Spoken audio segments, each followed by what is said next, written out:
হরে কৃষ্ণা। আমি তোমাদের আগে বলেছিলাম যে আমি অ্যাডেনিয়ামের একটি লং ভিডিও দেব, কিন্তু ওয়েদার এতই খারাপ ছিল যে আমি কোনো ভিডিও তোমাদেরকে দিতে পারিনি।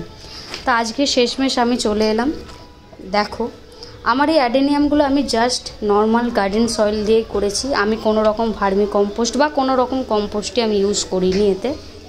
তবে এই গাছের টবটা তোমরা একটু দেখে নিও, টবটা যেন সাইজে একটু বড় হয়। খুব বেশি বড় এই গাছের জন্য একদমই ঠিক নয়, কারণ এতে জল হোল্ড করে গাছটা আস্তে আস্তে পচে যেতে পারে। আমি এই কাজটা বর্ষার শেষে করে থাকি। বর্ষায় যদি টুকটাক কিছু পচন থাকে তা বর্ষার শেষে এই কাজটা করলে খুব ভালো হয়। আর পচনের অংশটুকু আমরা বাদ দিয়ে হলুদের গুঁড়ো অথবা সাব ফাঙ্গিসাইড দিতে পারি।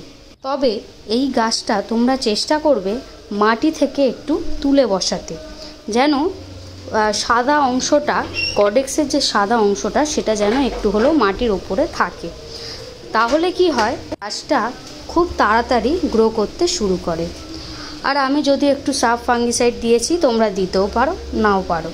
তবে এই গাছ বর্ষার জল খুবই ভালোবাসে, আর বর্ষায় এদের দারুণ গ্রো করে।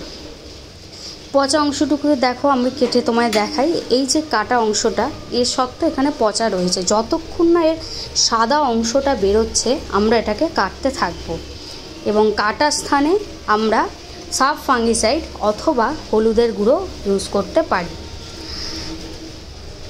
তবে এই গাছে ফুল আনার জন্যে কিছু আমি খাবার দাবার দিই না, কিছু সেরম লাগে না। তোমরা গাছের গ্রোথের দিকে নজর দাও, একটা টাইমের পর ফুল সে অটোমেটিক্যালি তোমাকে দেবে।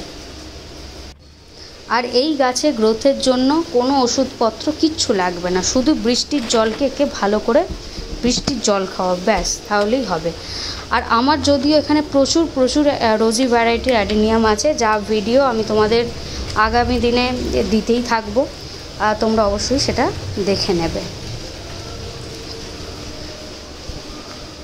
আজকের মতো আসি, টাটা।